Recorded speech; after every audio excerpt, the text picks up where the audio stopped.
Rasulullah sallallahu alaihi wasallam tidak pernah lebih salatnya di dalam Ramadan dan di luar Ramadan, tidak pernah lebih dari 11 rakaat. Tapi kalau salat kan sudah lebih. Oh, makanya hadis itu mesti dikaji. Baca Riyadhus Shalihin, baca syarahnya, namanya Dalilul Falihin. Baca Bukhari, baca syarahnya, namanya Fathul Bari. Baca Bulughul Maram, baca syarahnya, namanya Subulus Salam. Tidak baca itu lebih bagus diam. Assalamualaikum warahmatullahi wabarakatuh.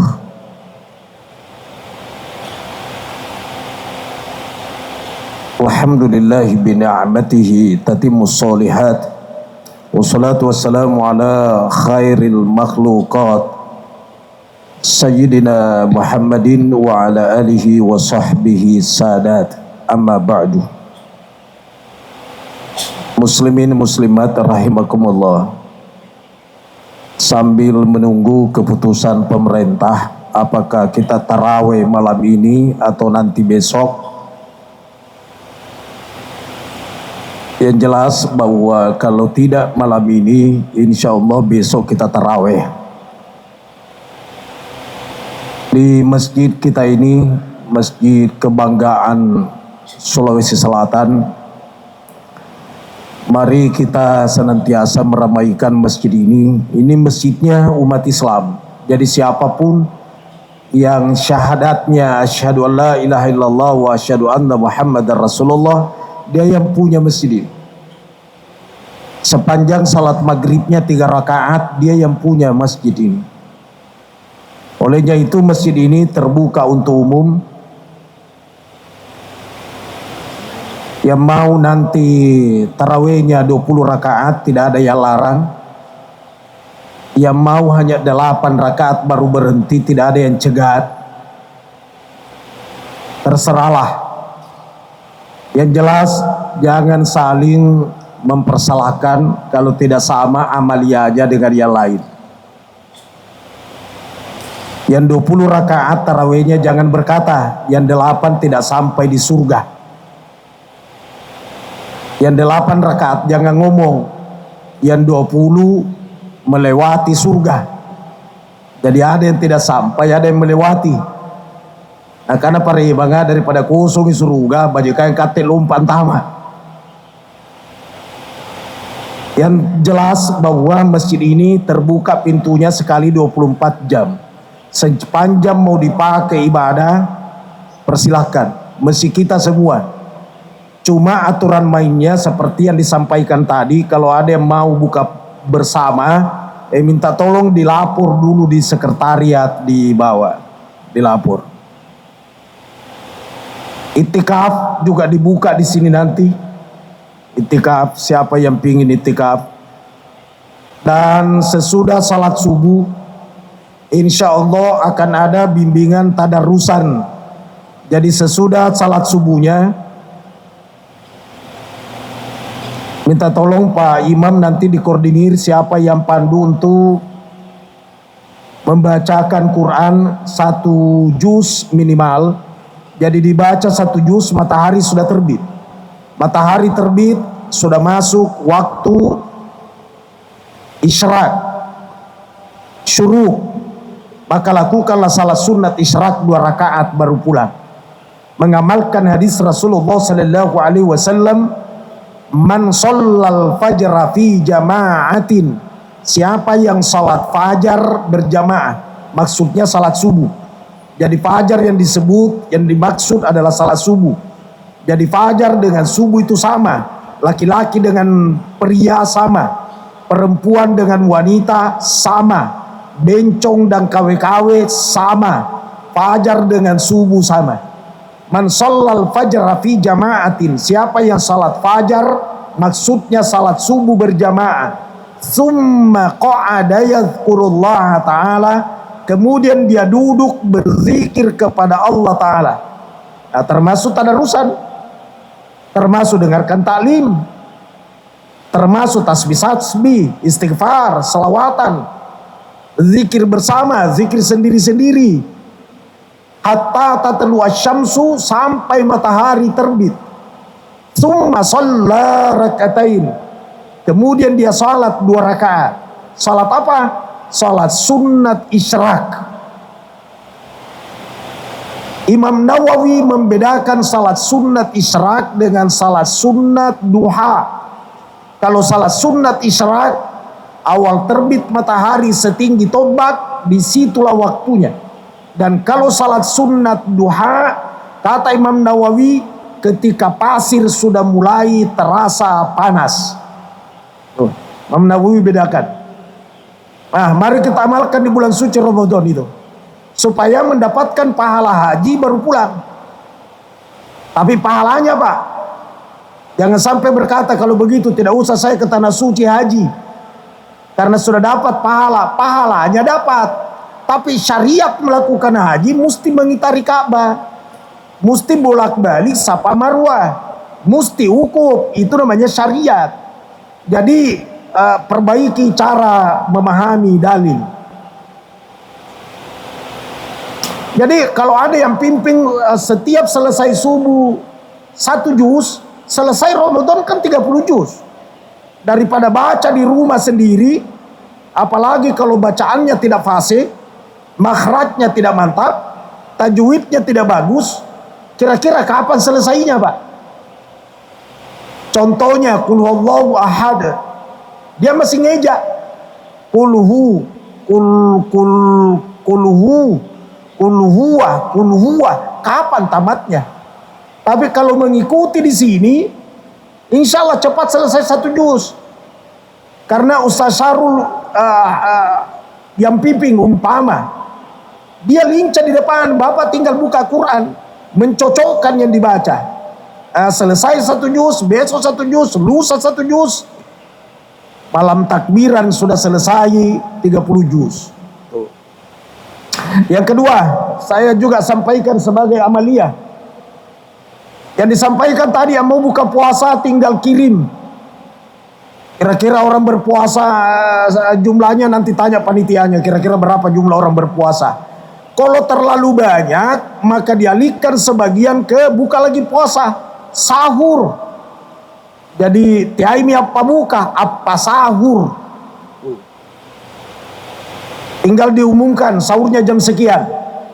Dan boleh daftar namanya orang tuanya yang sudah meninggal.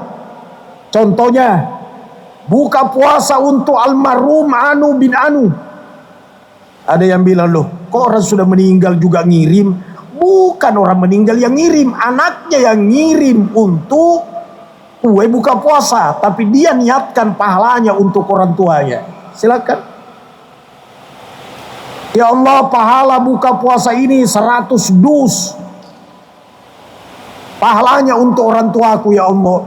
Dan jangan saya dihalangi atas pahala tersebut. Ampunkan dosanya, ampunkan juga dosaku. Ini adalah salah satu bakti anak kepada orang tua. Sudah 2. Yang ketiga, ini juga penting ini. Kalau toh malam ini sudah ada pengumuman sebentar, marhaban ya Ramadan, selamat datang Ramadan, maka di malam hari ini lakukanlah sujud syukur. Bukan salat syukur, sujud syukur. Kapan? Mungkin sebelum taraweh, atau mungkin sesudah taraweh, mungkin sebelum sahur, mungkin sesudah sahur, terserahlah. Yang jelas di malam ini sebaiknya lakukan sujud syukur kalau sekiranya malam ini sudah ditetapkan 1 Ramadan. 2 yang membuat orang sujud syukur. 1, sangat gembira. Yang kedua, terhindar dari balak. Nah, adakah kita gembira kalau masuk Ramadan? Gembira, oh sujud syukur. Bukan sholat syukur, tidak ada sholat syukur. Sujud. Namanya sujud, bukan salat. Tidak mesti menghadap Ka'bah. Jadi seandainya ada orang sujud syukur tidak menghadap Ka'bah, tidak apa-apa. Tidak mesti bacaannya juga bahasa Arab, karena bukan sholat. Kecuali sholat, doa di akhir sujud harus bahasa Arab. Oh, saya tidak ngerti bahasa Arab. Berkata Imam Ghazali, Hujjatul Islam, dalam kitab Ya Ulumuddin, kalau mau doa di akhir sujud tidak ngerti bahasa Arabnya, jangan digerakkan lidahnya, hatinya yang digetarkan. Boleh. Saya ulangi, sujud syukurnya biar pakai bahasa Indonesia, bahasa Makassar, bahasa Bugis. Allahu Akbar. Alhamdulillah, saya bersyukur kepadamu ya Allah, karena engkau panjangkan umurku. Aku jumpa Ramadan tahun ini. Lalu mintalah kepada Allah 4 hal. Diminta adalah 4 minimal: sehat, mau, mampu, petunjuk. Coba hilangkan 1, pasti kacau. Dia sehat, dia mau, dia mampu, cuma nggak ada petunjuk. Begitu masuk di masjid, di kamar, sholat sunnat tarawih jami'ah rahimakumullah.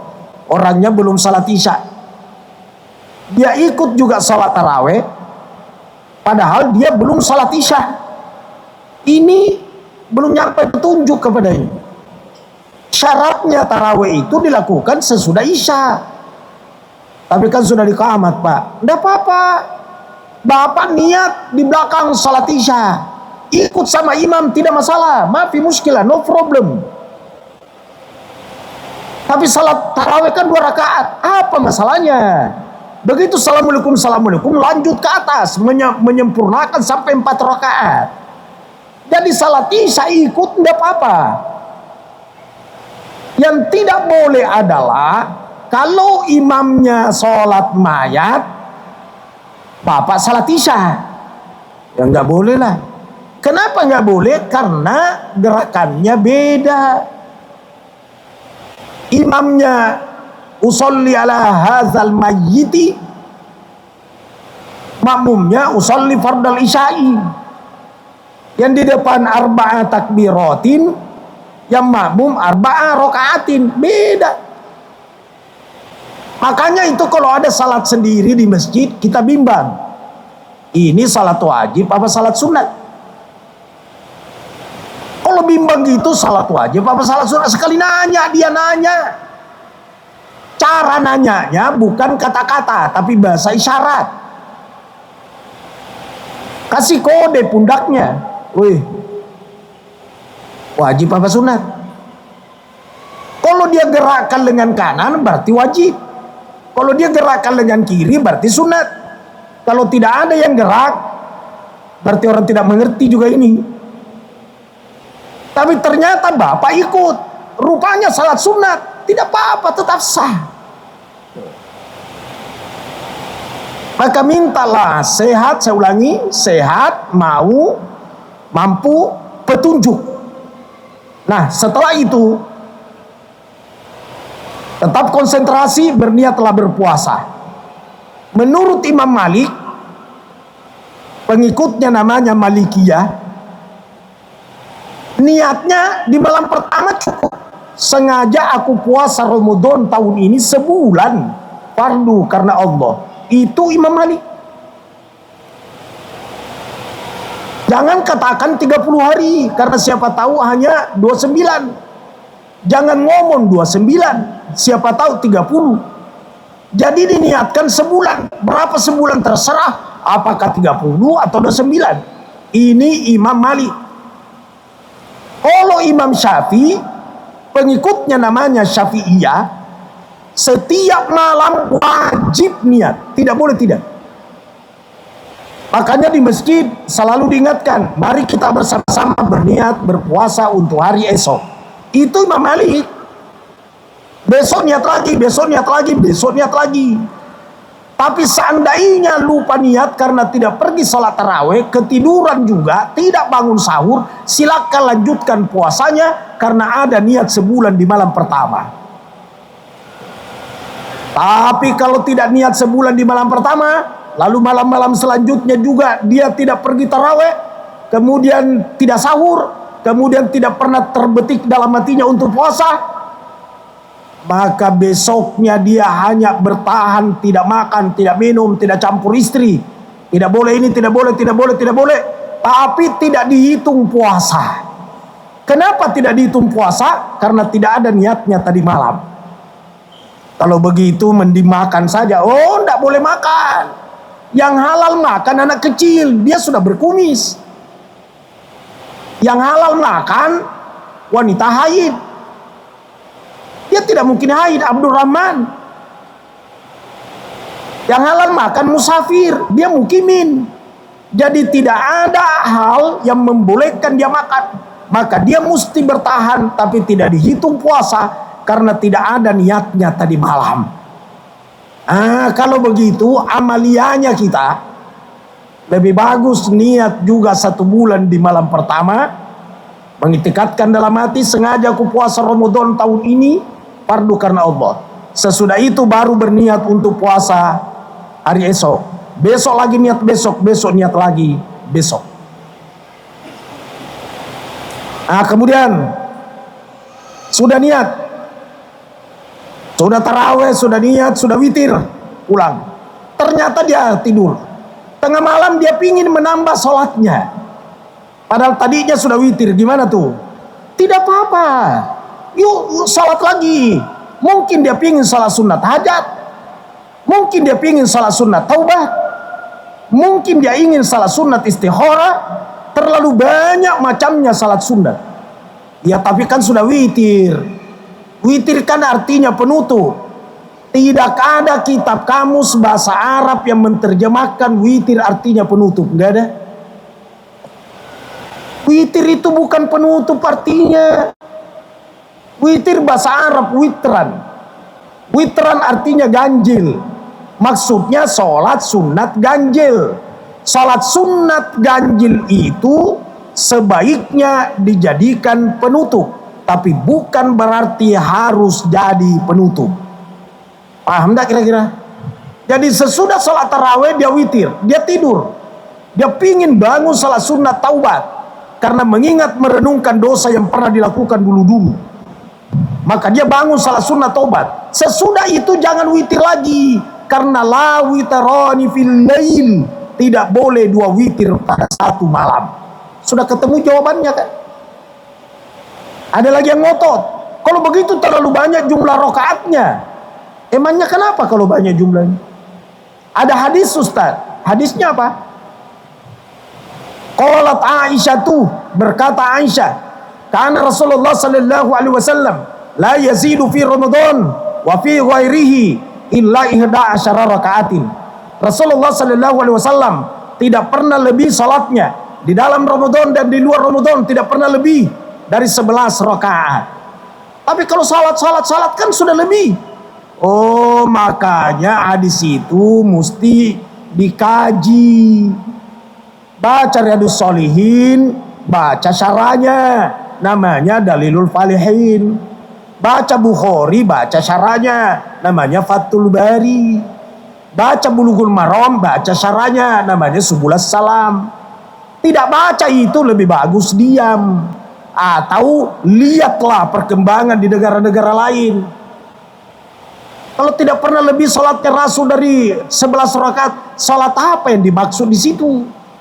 Karena di Masjidil Haram di Mekah, sejak dari dulu saya selalu Ramadan di Mekah, Pak. Ini juga rencana saya berangkat di Mekah 10 terakhir Ramadan sebelum corona. Nanti corona baru berubah. Itu 10 terakhir Ramadan 20 rakaat tambah 13. 20 rakaat tambah 13 berarti 33. Apa tidak mengerti orang Arab hadis itu? Di Madinah, di Mesir, di Syria, apa tidak ngerti itu? Makanya kalau baca kitab jangan hanya satu, begitu juga mendengarkan pengajian jangan hanya satu guru. Jangan hanya Imam Syafi'i terus, pelajari juga Imam Malik. Jangan hanya Ibnu Taimiyah terus, pelajari juga Ibnu Qayyim Al-Jauziyah. Jangan hanya di Makassar terus, coba juga jalan ke daerah lain. Melihat perkembangan daerahnya orang, supaya wawasan ini terbuka. Bukan sedikit-sedikit. Kapan tidak seperti yang didengar, langsung orang itu dibuat salah, bid'ah, musyrik, neraka. Pelan-pelan, ngapa sangin neraka mamu? Pelan-pelan saku. Apalagi bulan suci Ramadan ini semua orang masuk surga, Pak. Bahkan berkata Imam Nawawi, seandainya dosanya sebanyak biji pasir di daratan. Coba bayangkan, sebanyak biji pasir di daratan. Dosanya kalau disusun setinggi langit. Tapi orangnya tobat. Apalagi di bulan Ramadan, bulan pengampunan, seluruh dosanya terampunkan. Kenapa kita terlalu berani menunjukkan orang tempatnya di neraka? Maka pelan-pelan, pelan-pelan. Terakhir saya sampaikan. Jadi selama sebulan nanti di Masjid Quba ini mendengarkan pengajian, mendengarkan ceramah, kalau toh ada yang berbeda dengan pemahamannya, hormati, hargai juga perbedaan. Karena Islam itu bukan 2 tambah 2 berapa? Karena kalau 2 tambah 2 berapa? Hanya 1 jawaban, 4. Tidak ada lagi jawaban lain. Islam tidak seperti itu. Tapi Islam itu angka 4 itu berapa ditambah berapa? Maka Pak Haji bilang 1 tambah 3, betul toh? Yang satu bilang 3 tambah 1, benar? Yang satu bilang 2 tambah 2, cocoki. Yang satu lagi bilang 2 tambah 3 kurang 1. Seperti itu Islam. Jadi jangan terlalu kaku. Begitu beda dengan amalianya orang, langsung berkata neraka nih. Pelan-pelan. Pelan-pelan. Dia anti Sayyidina, begitu orang mendengarkan membaca Sayyidina lalu dibilang di mana belajar ini? Astagfirullah. Pelan-pelan. Di Masjid Aqsa di Palestina, Pak, kalau azan kalimat terakhirnya itu la ilaha illallah Allahumma salli wa sallim ala Sayyidina Muhammad sampai akhirnya. Ini di Masjid Aqsa di Palestina. Di Masjidil Haram di Mekah, kalau malam takbiran, coba dengar. Saya tidak pernah ke Mekah. Coba lihat di YouTube kalau tidak pernah ke Mekah. Allahumma shalli wa sallim ala Sayyidina Muhammad di Masjidil Haram. Jadi pelan-pelan lah, jangan suka persalahkan orang. Supaya amalia-amalia kita yang kita lakukan, semoga betul amalia orang yang orang lakukan, semoga benar.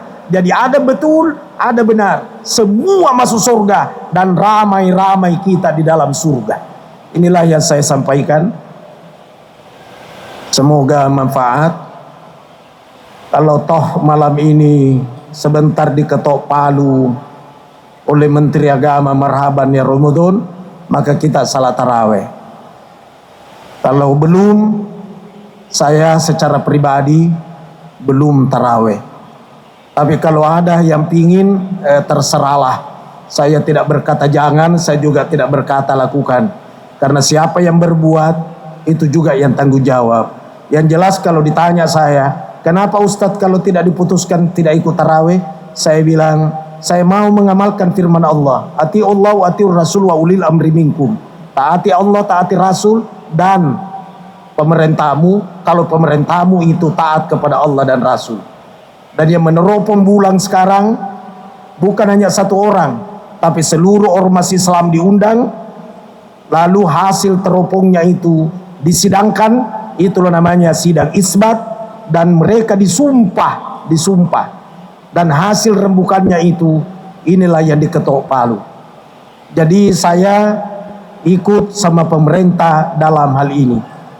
Ada yang bilang, jadi kalau seandainya diperintah kemaksiatan, itu kan tidak mungkin kemaksiatan. Kalau kemaksiatan, la ta'ata li makhlukin fi ma'siyatil khaliq. Tidak boleh taat kepada makhluk untuk kemaksiatan. Tapi ini kan bukan kemaksiatan. Mau puasa orang. Puasa itu bukan kemaksiatan. Nah, seperti itu. Tapi terserahlah, Allahu a'lam bishawab. Subhanakallahumma bihamdik, asyhadu an la ilaha illa anta, astaghfiruka wa atubu ilaik. Wallahul muwaffiq ila aqwamit thoriq. Wassalamualaikum warahmatullahi wabarakatuh.